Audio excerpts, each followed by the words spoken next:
Welcome back to the deep dive. Great to be here. So today we're digging into a really interesting narrative called Sweet Dreams Automation Journey. Right. It's this story out of a town, Willowbrook, about a small bakery that, well, it took on technology, but not just for the usual reasons like efficiency. It was more about community, about connection.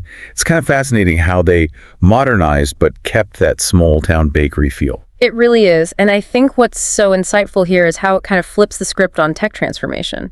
Oh, so? Well, you usually think big companies, big budgets, right? But this shows how automation in a small business isn't about becoming a mini corporation. It's actually about almost rehumanizing things. Rehumanizing. Okay, tell me more. Freeing up the owner's time, not just to be faster, but to actually connect more, to focus on the craft. It's a different kind of alchemy. Okay, I like that. So let's meet Eleanor. She runs Sweet Dreams, this bakery in Willowbrook. The heart of the story. Exactly. And Willowbrook sounds like that classic small town, generational shops. Everyone knows everyone. Yep. Sweet Dreams was apparently famous for its pastries, obviously, but maybe even more for just being warm, welcoming. That was Eleanor. She put everything into it. You can picture it, the personal touch. Totally. But then Willowbrook starts growing, and so do Eleanor's tasks. Suddenly, she's not just baking, she's drowning in paperwork, logistics, all that stuff. The passion starts getting buried under the admin. Right. And that feeling must be so familiar to anyone running their own show. Just overwhelmed pressure instead of passion. It's a really common trap. So she's on her lunch break, probably trying to just breathe, scrolls through something online, and bam, an article on small business automation. Ah, the spark. Yeah, it talks about easing workload, boosting productivity, sure, but also improving the customer experience. And that's the key bit, isn't it? Seems like it. Because it wasn't just about getting tasks done faster. Exactly. That initial overwhelm, that's where so many small businesses just freeze. They see tech as like one more complicated thing to deal with. Another burden. Right. But this article wasn't just pushing efficiency, it highlighted better customer experience. And for someone like Eleanor, whose whole thing was hospitality. That would resonate. Yeah. It connects to her core values. Precisely. It's not about replacing the human touch, it's about enabling it. Finding a way to make the tech serve the connection, not the other way around. When your passion's fading, seeing that angle can really relight the fire. So, okay, Eleanor is intrigued, maybe a little nervous, but she decides to try something. Cautiously. A sensible approach. She starts small, gets a point-of-sale system, a POS, but like a cloud-based one. Okay, so more than just a till. Yeah, way more. It's tracking sales, inventory, all in real time. Suddenly she knows exactly what's selling best when, maybe even starts predicting demand. That's game-changing for a small bakery. Moving from guesswork to actual data. Totally. No more scribbling in ledgers or frantic end-of-day counts. The source says the impact was immediate. Less waste because she knew what to bake. Optimized schedules. And probably less stress for her. Definitely. And maybe the best part, she actually had time again. Time to try new recipes, get creative. Freeing up that mental space. Then she takes another step. A smart oven. Ooh, okay. What did that do? Well, precise temperature and time, obviously. But you could program recipes in so consistency was easier, even with different staff. And it could preheat itself remotely. Handy. And the kicker phone alerts when things were ready. Ah, so she's not tied to standing right there. Exactly. She'd be out front, talking to customers, taking orders, while croissants were baking perfectly in the back. Multitasking, but like calm multitasking. Still got that amazing bakery smell, but she had more time for people. You know, what's really fascinating there is how strategic those first steps were. She didn't try to automate everything. She targeted areas with quick, tangible benefits. The POS gave her actionable data that's crucial, and the oven freed up her time, her most precious resource. Right. It wasn't just tech for tech's sake. Not at all. And starting small like that, getting those wins, it builds confidence, makes bigger changes feel less scary later on. You avoid that boil the ocean feeling.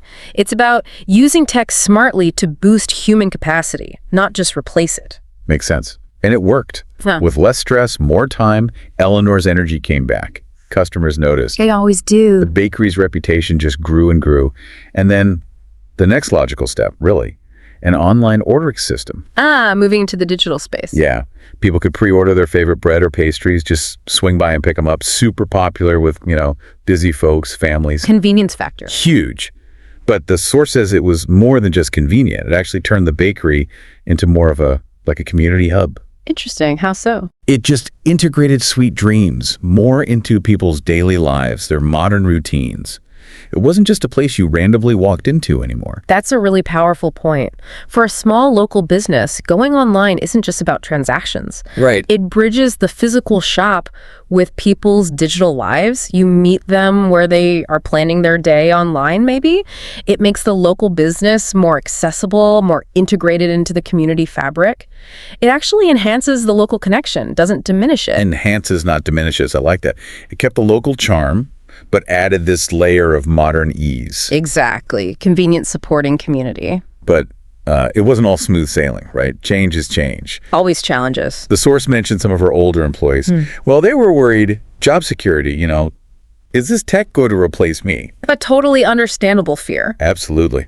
But this is where Eleanor, again, seemed to handle it really well. She didn't just spring it on them. She called a meeting. Smart. Communication is key. She laid it all out.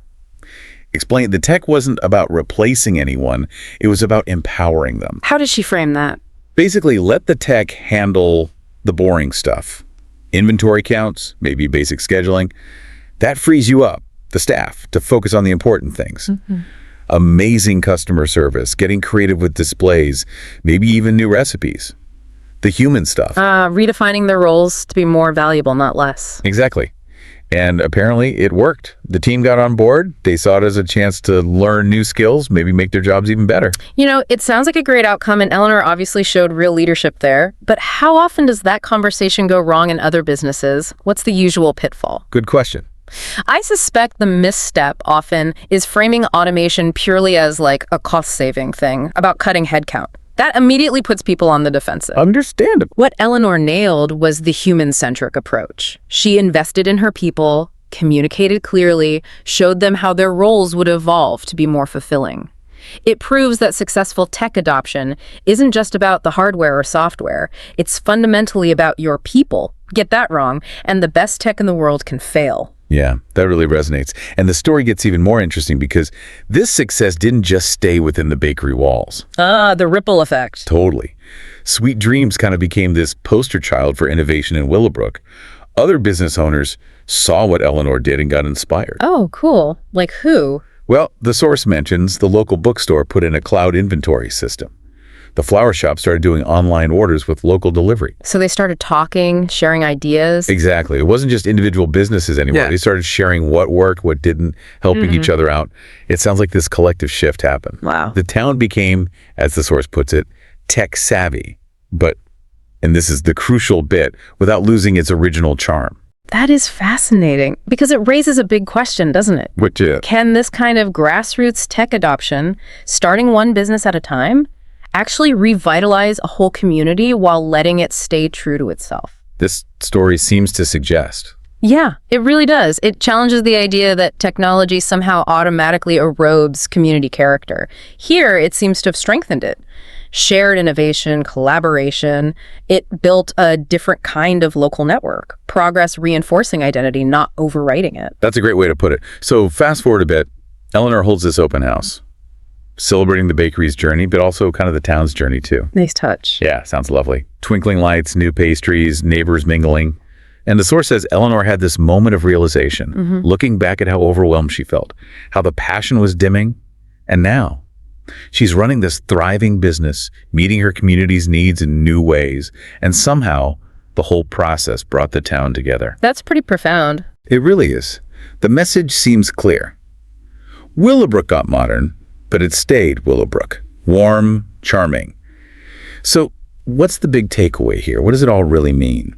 Well, I think it fundamentally reframes how we should maybe look at automation. It's not just about efficiency, about machines doing human tasks. It's about enabling human connection, enabling creativity. By taking away the drudgery. Exactly. By offloading the repetitive, the low-value stuff, you create bandwidth, mental space, actual time for people to do the things only people can do well. Like personalized service, creative problem solving. Community building, all the unique things that make a local business special, those become the focus. So it makes you wonder, doesn't it? What that? Where else could we apply this thinking, rethinking technology not as a replacement for humans, but as a catalyst? a catalyst for deeper engagement, for stronger communities. A catalyst for human connection. That's powerful. It really is. So Eleanor's story, Sweet Dreams, Willowbrook, it's ongoing. She's there behind the counter, welcoming everyone. Her journey with tech isn't over. It's just part of her story now. The continuing evolution. Yeah.